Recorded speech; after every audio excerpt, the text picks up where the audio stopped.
Hello everybody and welcome back to another episode of Saving Sunderland in the Championship. As you can see, we still sit top of the table. Let's go check out some of them results. So the last time we met, we got beat off Middlesbrough 1-0. It was a disappointing result, but at the end of the day, Middlesbrough are one of the better sides in the division, so you sort of expect a good few losses in the Championship. But we'll follow that up anyway with the 2-0 win against Millwall. Pascal Kopke getting both of the goals. Callum McManaman and Duncan Watmore getting the assists. This was like a comfortable game. I don't even think I saw one of their highlights. But as you can see by the stats here, we're dominated. A 2-0 win at home. Champion. We followed that 2-0 win with a 3-1 defeat at Aston Villa.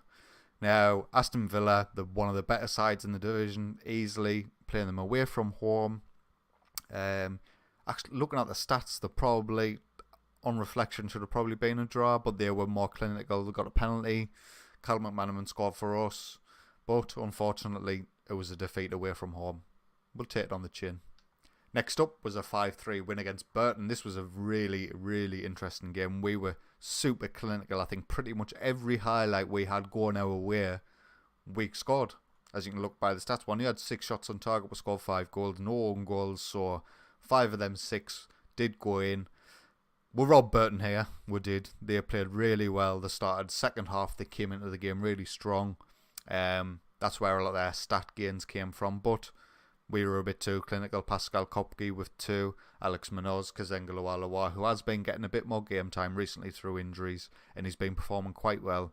And Francisco Varela, our left wing back, he's finally back from his injury. Played 12 games now, he's performing okay. And then we played Reading, probably the most frustrating game of this little set of fixtures. 0-0, 16 shots, 0 on target. If we were clinical against Burton, we were the opposite against Reading. We were sloppy. We had quite a few highlights that were shown, but absolutely nothing going for us this game. As you can see, disappointing ratings from all of our front men because they were missing that many chances. But 0-0 at home, disappointing, but we'll take it. Now, if you think the Reading game was disappointing, this was even more disappointing. Wolves, probably the best team in the league on paper. They were playing the exact same formation as us, and they stuffed us. They've just got better players in pretty much most positions. To be honest, if you'd actually seen this game, it probably could have been more. 16 shots, 5 on target. If they were a bit more clinical, they dominated the ball. This could have been easily a stuffing, particularly after Steve Moreira got himself sent off last 10 minutes. We just had to hold out, which we did. But away from home against Wolves, I wasn't expecting anything anyway. We did bounce back and beat one of the better teams in the division as Fulham. Pascal Kopke getting a 72nd minute winner. Injuries galore in this little run of games. We're getting lots of little niggles. 2 weeks, 3 weeks, 1 week, 4 days. I think it's just because of the Championship, the amount of games that you actually play in a short space of time. It makes it difficult, but Pascal Kopke got us the winner here and we managed to pull through. After that, we'll play Birmingham at home, 4-1 win, comfortable. Similar to the Burton game, we were very clinical. We seem to go through these spells where we'll score every shot on target one game and then not be able to score at all the next game. But we did win 4-1, comfortable, happy. After that, we played Sheffield United 2-0. Again, comfortable game. Ashley Fletcher actually had to start this game as Pascal Kopke got himself injury. Tyus Brown and Ashley Fletcher round out the score and 2-0. Happy days. And then the last game of this little short run is Nottingham Forest, who were beat 2-1. Now, this was a comfortable game. We were on top a lot of shots. Pascal Kopke getting back. 91st minute winner. You imagine the sweat at the end. But they actually went 1-0 up 4 minutes in. But we rallied, we came back well, and we won the game. And that brings us to our next game against Barnsley at home. The team selected, let's get into it. Varela with the ball in out of Cullen. Now, where's the movement? Moreira, Christiansen, Varela, Kopke to Varela. What's happening? Pascal Kopke gets the goal. Very, very ping pong in the box, shall we say. But we'll get the goal. We're 1-0 up. Duncan Watmore gets slide challenge. Varela to McGeady to Kopke. Bottom corner. Happy days. They've got free kick edge of the box. Varia out. Mahoney, loads of time, hits the bar. McBurney gets the rebound. Offside. All's forgiven. Mahoney with the corner for them. In the box, Hamill, ever since the goal, we've well and truly took our foot off the gas. Mahoney with the corner. Varia gets beat. Everyone's left standing. Hamill at the back post. 1-1. Every highlight so far has been for them since the goal. Can we build something from the back? McGeady on the left. Cullen in the centre to Christiansen. Watmore's out wide. He's got the pace. Kopke. That's lovely. Them two, the combination there. Watmore can beat his man easily with his pace. And Kopke getting in at the front post and slotting it away. Happy days. It was a good move from the back, this.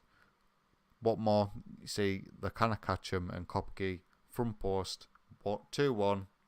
Let's try and hold this, boys. Half time, 2-1. Kopke with 2. Hamill with 1. I'm going to tell the boys I'm happy so far. I'm actually secretly not Barnsley at bottom of the league. We shouldn't be conceding, I would hope, with our three central defenders. But a win's a win. Let's see if we can hang on. Mahoney with a free kick. Oh, it's penalty. Penalty to Barnsley. Again, we cannot hold on to a lead for more than a second. Oh, they've missed. They have missed. I've been very lucky with penalties on this save. But Katic out of Cullen. We're attacking here. Please make it 3. McGeady. Oh, what was that? Duncan Watmore with the assist to McGeady. And I don't know if it was a looping header. I'm guessing. Katic out to Cullen. See Watmore here. Gets the ball. Left foot crossed. McGeady with the dinked header to the back post. Keeper can't do nothing about it. 3-1. Watmore again into Christiansen. It's back out to Morera, our right wing back. Christiansen in the centre. See the pace of Watmore on the right hand side. McGeady, back post. He's broken Watmore in the championship. He really is. He's getting a lot of assists, a lot of goals. You see here, Morera. Nice ball over the top. He's going to beat the left back all day. And McGeady again, back post with a header. 4-1. We're looking comfortable now. With 15 minutes left, I'm just going to make some changes. Varela, Munoz. We'll get Jack Rodwell in. Why not? He's earning enough. We'll leave it like that. See if we can save one for an injury, perhaps. Corner laid on for Barnsley. 5 minutes left. Gardner. Is that an own goal? No. Gardner gets up top, hits the post, and then one of their players has just slotted it in. Was that Ramos? We'll forget about it. It's 4-2. Another highlight with us. Christiansen up top.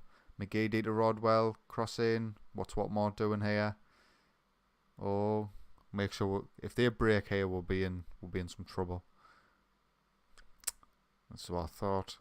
They've got runners on, but Munoz cuts it out. Kopke now. Watmore through. Go on, son. Yes, he deserved a goal today. I think he's got 3 assists and 1 goal now. Kopke with a good assist there. You see Rodwell wins at McGeady into Kopke. What's this ball? Oh, what a great ball that was by Kopke. And Watmore sticks it away. 5-2. Listen, lads, no more conceded.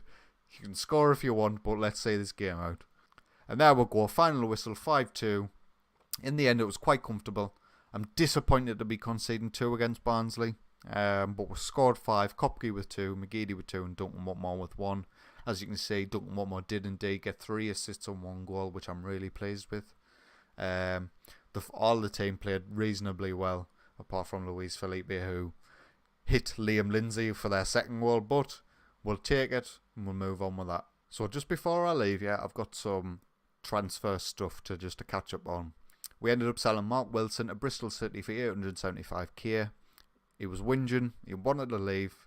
His deal's up at the end of the year, so the fact that we can get that sort of money for him, I thought was a good bit of business. Now, he does leave a big gap because he filled so many positions as a backup option, but I think 875k, I think we've done well there. We're looking at Konstantinos Mavropanos from Arsenal to replace him as our backup option. He looks really, really good actually for a 20-year-old Greek. He's the sort of player I would look to sign if he was available for a decent fee, but he's going to come in as a loan option. He's only going to be back up. I want to give my boys the time. So hopefully he accepts the offer. But we do have another offer in for Kevin Enderam. I don't think we're going to be able. He would have been brilliant to get in as a backup option. To be fair, he should probably be starting, but he's got another offer in from Bremen. And my offer was only for a backup, so I'm assuming he's going to go to Bremen. Now, looking forward to the next episode. If there's anything major happens in January, I don't think there will be, I'll bring you the Birmingham or Ipswich game probably. But failing that, I'll probably look to the Villa game. So it gives us a good chunk of games. So getting towards the back end of the season now, and I really want to stuff Villa at home after what they did to us away. So until next time, I'll see you.